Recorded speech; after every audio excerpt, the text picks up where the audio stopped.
Hello everyone, and welcome to my Young and Restless official. I hope everyone is having a wonderful day. Before we begin, please hit the subscribe button and give this video a thumbs up. According to previews for The Young and the Restless, Sharon Newman made the offer and is now waiting patiently. As she struggles to heal from not one, but two kidnappings, she has done everything she can. Over the past few months, Newman has supported Sharon at every turn. He has expressed openly that he cares for her and is thinking of rekindling their romance, but he has a serious reservation. It has been entertaining to see the possibility of this specific one-time couple getting back together almost 20 years after their divorce. Will the gradual accumulation of burns lead to yet another situation of misplaced optimism? Newman deserves credit. For self-awareness, Nick told Sharon and himself the truth. He told her that he was worried that if they reconciled, he would harm her once more. Regarding the instances in which she mistreated him, Sharon was equally forthright. It would be difficult to determine who was the bigger bad guy. However, the irreconcilable disagreements that resulted in the 2007 divorce were caused by Nick's misdirected sorrow trip into Phyllis Summer's arms. Those on the opposite side of the screen are aware that pursuing love requires a leap of faith. But is it preferable to reside in Genoa City, Wisconsin? The crisis of Phyllis Summers is real. Sharon and Phyllis just been through a terrible situation. Both almost lost their lives, yet each one saved the others. Although it wasn't Alan Lauren's aim, the double kidnapping resulted in harmony between Phyllis and Sharon. The idea that Alan might be his presumed deceased brother Martin Lauren is a good one. Sharon seems to be doing well, and her repeated kidnapping narratives have made her abduction harder. However, this does not appear to be the case for Phyllis, who is having difficulties. Nick could not fully consider the options Sharon has given him because he feels compelled to assist her.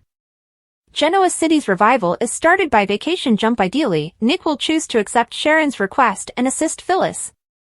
She invited him to travel to Europe to see their son, Noah Newman, along with her and their daughter, Faith Newman.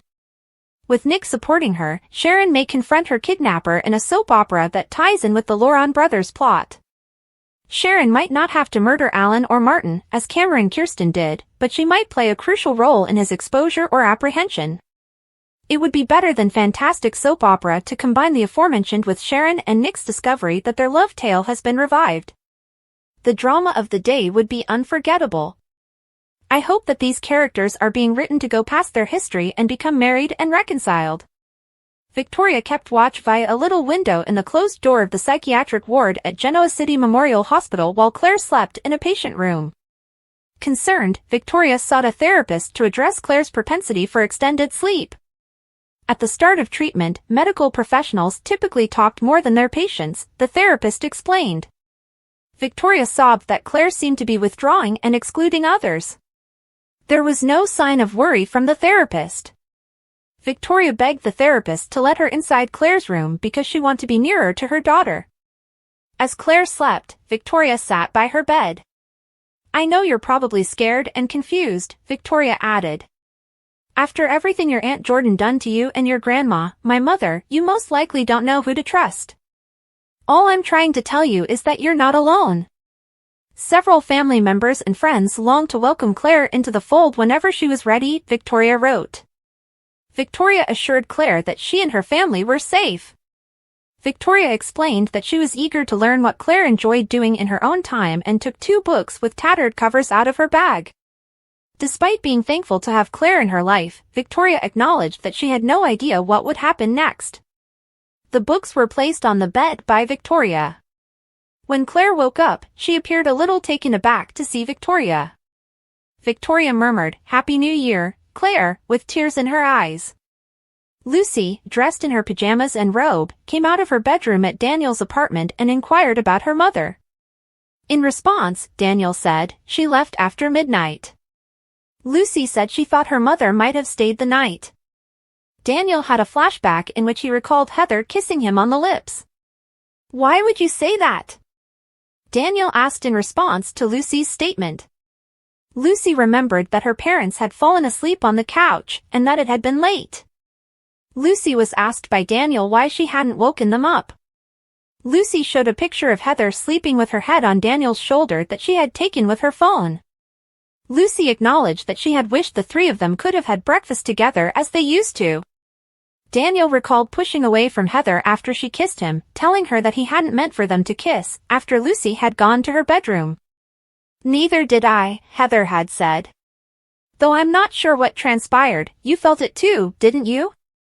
Daniel had made it apparent to Heather that he was seeing Lily and that miscommunications and misunderstandings were detrimental to both Lucy and them. Playing the innocent, Heather said that her romantic advances seemed as natural as they had in the past. Daniel responded, "You're talking about before I turned toxic and before I ruined everything?" Heather observed that Daniel had returned to his former self. Daniel argued that he wasn't, claiming to have fallen into a black hole. Since he was a different person after development and change, Daniel was sure that there was no turning back. It was obvious that Daniel was with Lily. Heather said, "Which is why I hope she never hears about this ridiculous blunder of mine." When Lucy walked in, she saw that her dad was thinking on something completely different. Daniel stated that he has been considering his next endeavor. When Lucy opened a breakfast bar, Daniel snatched it up and tossed it aside.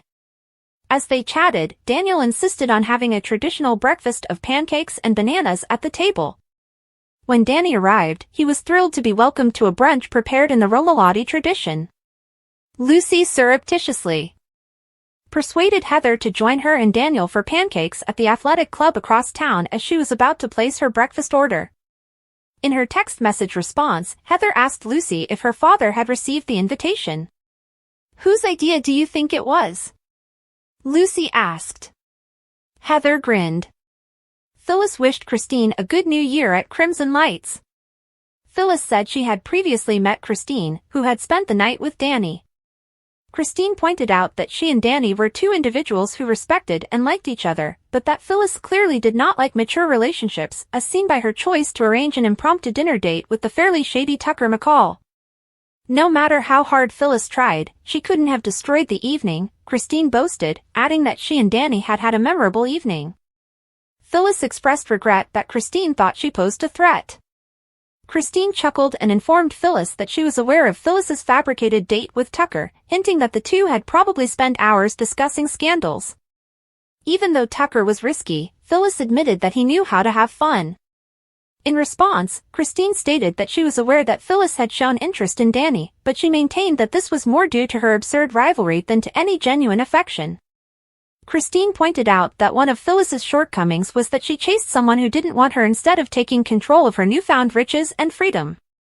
Just as Christine demanded that Phyllis leave her and Danny alone, Summer came in. Christine informed Phyllis that Danny thought she was a mistake that he needed to get over. "Really?" asked Summer, who was positioned between Phyllis and Christine. "Do you two want to start again this way?" Summer inquired as to whether her mother had been pursuing Danny after Christine had departed. Phyllis acknowledged that on New Year's Eve, she had planted a kiss on Danny. Danny and Christine were not in a serious relationship, according to Phyllis. Phyllis went on to say that since Christine was still married, Danny should pick her because she was a better fit for him. Summer questioned her mother how Danny would respond if Phyllis engaged in unethical behavior or got into a fight with Christine. Danny, according to Phyllis, was a positive influence in her life. Phyllis was only interested in Danny so she could stick it to Christine, Summer recalled, adding that her mother had not even considered Danny for as long as Summer had been alive. "Maybe I just want to be in love, Summer," Phyllis said. Phyllis became tearful, saying that she had developed a protective barrier after being harmed, but that thinking about a romantic relationship with Danny had helped her view herself in a different light. Phyllis talked about fluttering hearts and paying attention to a love interest's amusing yet captivating tales. Summer stopped, thinking that if Phyllis were really talking about how she really felt about Danny, then things would be different. "Well, perhaps I was referring to you and Chance," Phyllis said. "Are you serious right now?" answered Summer. "Why would you attempt to reverse this for me? It is not about me, but about the lines you are crossing. One cannot deny a relationship set in motion by the universe," Phyllis told Summer, insisting that she had not tried to deflect. "No one ever got brownie points for not pursuing what they wanted," Phyllis said, adding that Summer had previously shown such courage. The old Summer had been a brat, Summer clarified, adding that she was an adult in charge of her behavior. The old Summer, according to Phyllis, had been vibrant and would never have allowed Chance to leave without expressing her feelings to him.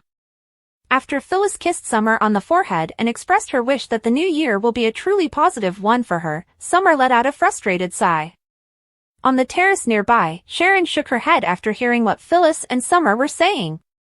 "I guess I could just smile and pretend I didn't overhear you and your mother," Sharon said as she walked from the patio into the main dining room after Phyllis had departed.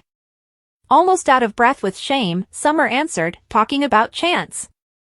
"Oh my God, Sharon. I'm so sorry." Although her mother did not understand, Summer acknowledged that she was appalled and said that her mother's remarks had been improper. Sharon said that she had observed Summer's enjoyment of Chance's company. Summer promised Sharon that she would never do anything to jeopardize Sharon and Chance's relationship. "It's very mature of you, Summer," Sharon said. Summer asked Sharon if she was in love with Chance, saying that she didn't have to respond. "It was a personal question," Sharon agreed. Summer clarified that she was curious about the current situation between Sharon and Chance. Sharon clarified that although she was unable to speak for Chance, they liked to converse and spent time together without labels or expectations. After going through grief and trying out several roles in life and careers, Sharon claimed that she needed time to discover who she was. Sharon stated that her only desire was to investigate an uncharted future.